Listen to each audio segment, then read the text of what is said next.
Pergi ke pasar membeli tomat, pulang-pulang badan berkeringat. Jikalau mengaku umatnya Nabi Muhammad, jawablah salam saya dengan semangat. Bismillahirrahmanirrahim. Assalamualaikum warahmatullahi wabarakatuh. Alhamdulillahi rabbil alamin. Wassalatu wassalamu ala asrafil anbiya'i wal mursalin wa ala alihi wa sahbihi ajma'in. Amma ba'd. Yang saya hormati Bapak Andi Suhardi SPDI selaku guru mata pelajaran pendidikan agama Islam yang insya Allah dirahmati oleh Allah. Pertama-tama, dari apa yang paling utama di dunia yang bersifat fana, marilah kita panjatkan puja dan puji syukur kehadirat Allah Subhanahu wa Ta'ala yang telah memberikan kita kenikmatan sehat baik jasmani maupun rohani. Alhamdulillah. Kedua kalinya, salawat berangkaikan salam semoga tetap tercurahkan kepada junjungan kita Nabi besar Muhammad sallallahu alaihi wasallam dengan melafazkan Allahumma salli ala Sayyidina Muhammad wa ala ali Sayyidina Muhammad.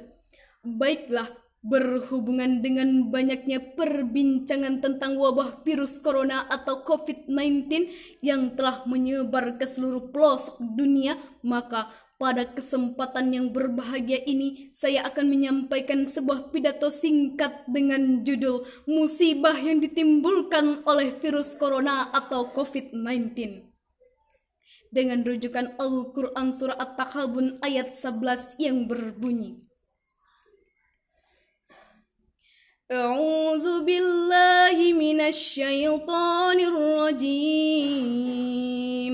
Bismillahirrahmanirrahim.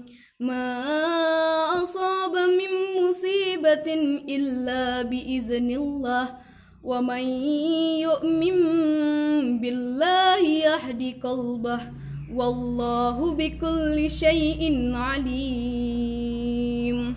Artinya, tidak ada suatu musibah pun yang menimpa seseorang kecuali dengan izin Allah. Dan barang siapa yang beriman kepada Allah, niscaya dia akan memberikan petunjuk kepada hatinya. Dan Allah maha mengetahui segala sesuatu.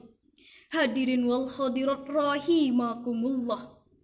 Betapa mirisnya ketika Al-Quran memberitakan tentang pedihnya siksa api neraka, manusia begitu cuek. Tetapi ketika media memberitakan tentang wabah virus corona atau COVID-19, seketika manusia panik dan ketakutan, seakan-akan virus corona lah yang berkuasa atas dunia ini. Padahal kita sebagai umat Islam, sebagai muslimin serta muslimah sudah mengetahui bahwa tidak ada yang berkuasa atas dunia ini selain Allah Subhanahu wa Ta'ala. Dialah yang telah mengatur segala ketentuan kehidupan di dunia dan di akhirat. Maka oleh sebab itu, tetaplah bertawakal kepada Allah Subhanahu wa Ta'ala, karena sesungguhnya ketika Allah menciptakan penyakit, maka Ia akan menciptakan penyembuhnya. Maka berobatlah. Hadis riwayat Ahmad yang dihasankan oleh Imam Al-Albani. Di samping itu hadirin, perlu kita renungi bersama. Ketika virus corona atau COVID-19 menyebar ke seluruh pelosok dunia, kita dipaksa untuk membatasi berinteraksi ketika pergaulan semakin bebas. Kita dipaksa untuk berdiam diri di rumah ketika ayah, ibu, dan anak jarang sekali bertemu. Kita dipaksa untuk tidak berjabat tangan ketika hubungan antar lawan jenis sudah semakin kebablasan tanpa batas. Kita dipaksa untuk memakai masker ketika aurat sudah semakin diumbar-umbar di tempat keramaian. Anak-anak dipaksa belajar di rumah ketika banyak orang tua menyerahkan tanggung jawab mendidik kepada institusi sekolah. Apakah harus ada virus corona dulu untuk memaksa kita kembali ke fitrahnya? Na'udzubillah summa na'udzubillahi min zalik. Bukankah kita sebagai umat Islam, sebagai muslimin serta muslimah sudah seharusnya melakukan hal tersebut? Namun sayangnya, ketika kesusahan dan musibah melanda, ternyata manusia mendorong sejuta keluhan. Mengapa begini? Mengapa begitu? Sejuta permintaan. Perkenankan ini ya Allah, kabulkan itu ya Allah, dengan hanya mengucap satu rasa syukur saja. Apakah dengan demikian kita harus menyerah begitu saja? Tidak semudah itu. Saya yakin dan semua keyakinan pun mengajarkan bahwa keputusan sesuatu yang buruk itu harus dihindari. Intinya dari sesuatu masalah, dari sesuatu musibah, agar kita bisa kembali ke fitrah kita sebagai umat Islam dan kita bisa mengetahui serta memahami apa yang harus dicari selama hidup.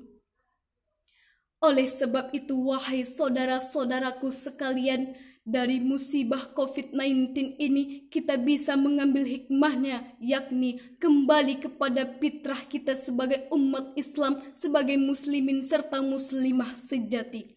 Dan berdoalah kepada Allah, semoga dunia kita kembali sejahtera. Bayi merangkak di atas tanah, merangkak sampai ke belakang rumah.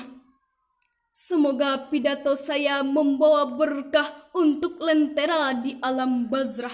Demikianlah pidato yang dapat saya sampaikan. Kurang dan lebihnya saya mohon dimaafkan. Unzur mangkola wala tanzur mangkola. Wassalamualaikum warahmatullahi wabarakatuh.